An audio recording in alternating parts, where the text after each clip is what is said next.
Good morning, my miracle friends. Lesson 128 from A Course in Miracles. The world I see holds nothing that I want.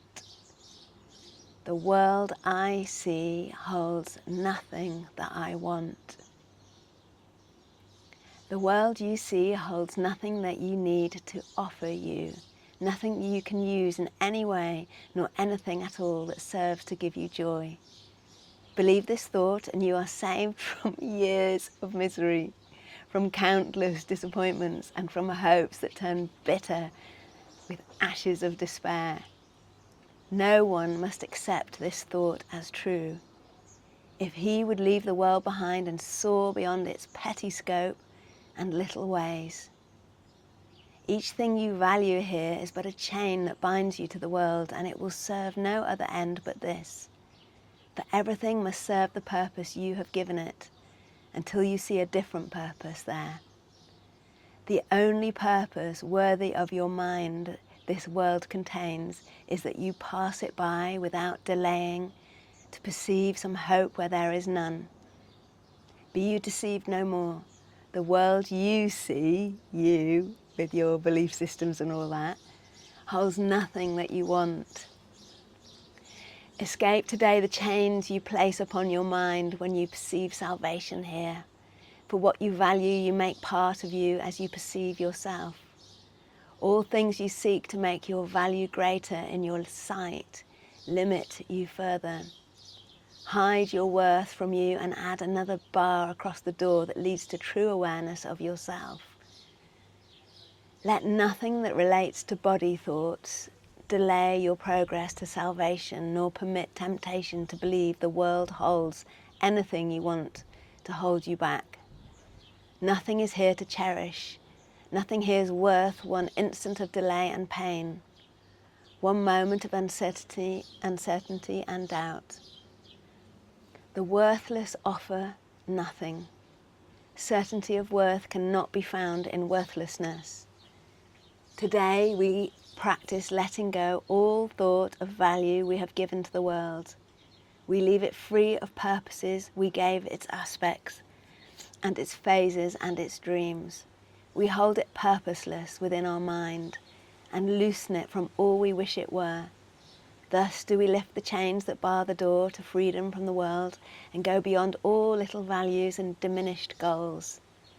Pause and be still a little while and see how far you rise above the world when you release your mind from chains and let it seek the level where it finds itself at home. It will be grateful to be free a while. It knows where it belongs. But free its wings and it will fly in sureness and in joy to join you, to join its holy purpose. Let it rest in its Creator, there to be restored to sanity, to freedom and to love. Give it 10 minutes rest 3 times today. And when your eyes are opened afterwards, you will not value anything you see as much as when you looked at it before. Your whole perspective on the world will shift by just a little every time you let your mind escape its chains. The world is not where it belongs, and you belong where it would be and where it goes to rest when you release it from the world. Your guide is sure. Open your mind to him, be still and rest. Protect your mind throughout the day as well. And when you think you see some value in an aspect or an image of the world, refuse to lay this chain upon your mind, but let yourself, with quiet certainty, tell yourself, this will not tempt me to delay myself.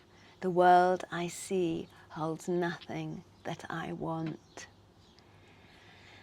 Wow, this is a very, very powerful lesson.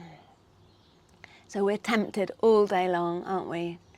Anyone that still watches the news, anyone that follows social media, even spiritual stuff that is still all about the battles and the conspiracies and the dark and the light and blah, blah, blah. All of this leads us into temptation, lays down limited belief systems onto our minds, where we are tempted to be loveless, we're tempted to be thinking we're in the team that is against the other team. You know, this whole idea that darkness battles light, I just don't buy into it. I mean, I know it is a very strong belief system, and if you are in that belief system, this is what you're going to experience. You know, your belief system will show you the world that you believe in with the laws and the rules that you believe in. This will be the world you see. Whereas if we can just stop this temptation to go down this for fuck's sake road, you know, stop thinking, you know, some political characters are bad and some are good and this and the whole system's destroying and blah, blah, blah, blah, blah. And oh my God, it is exhausting, and we're just not disciplined enough. We're not well trained enough to be able to transcend it in the moment. Like, I remember I decided about 30 years ago to stop watching the news.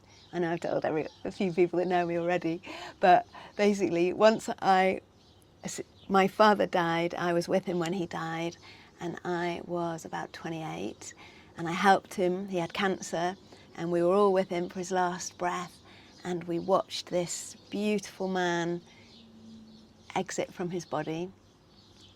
And he was literally my best friend and such a great thinker. He was so ahead of his time. And we'd even discussed before he died, you know, I think we're telepathic, let's try and communicate when you die. And, you know, we'd had these kind of very rich conversations, but it was still utterly heartbreaking watching that last breath leave his body. And so I couldn't hear another drop of news, another drop of sadness. I just couldn't take it anymore. So that was about 30 years ago.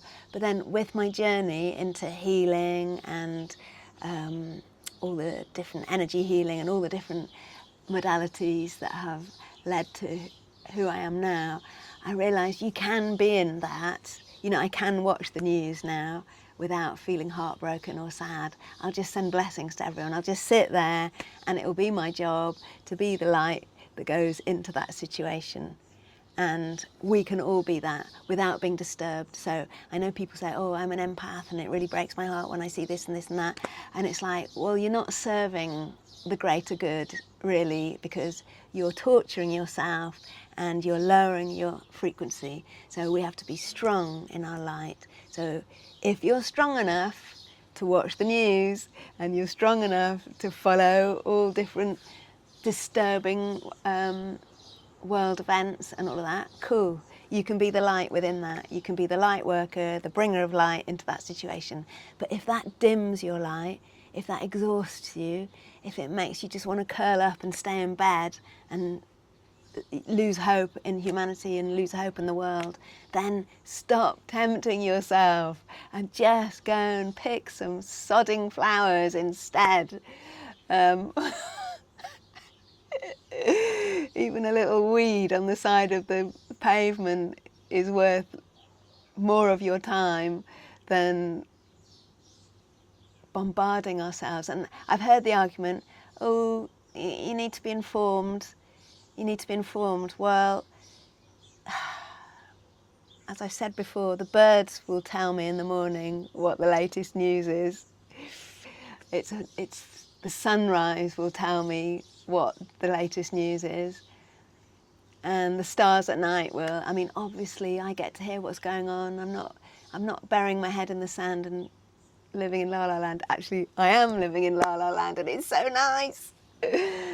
But with all of these things we're learning and this ability to get beyond ourselves and get beyond our past, our traumas, our this, our that, our whatever stories, we can be the light in the shitstorm.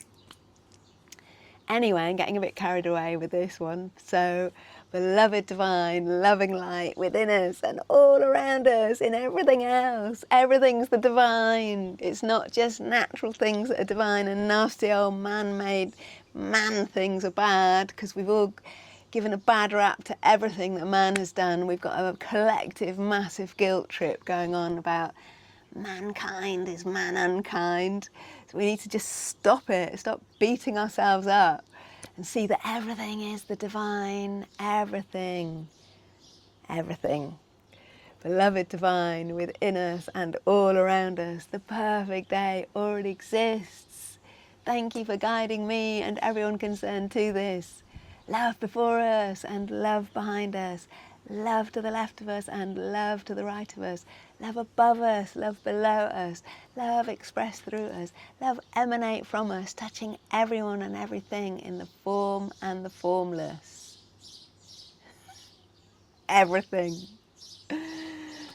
Where would love have me go today? Would love have me sitting watching the bloody news all day and just sending love to everyone? Maybe that will be my day today. I don't know. What would love have me do today?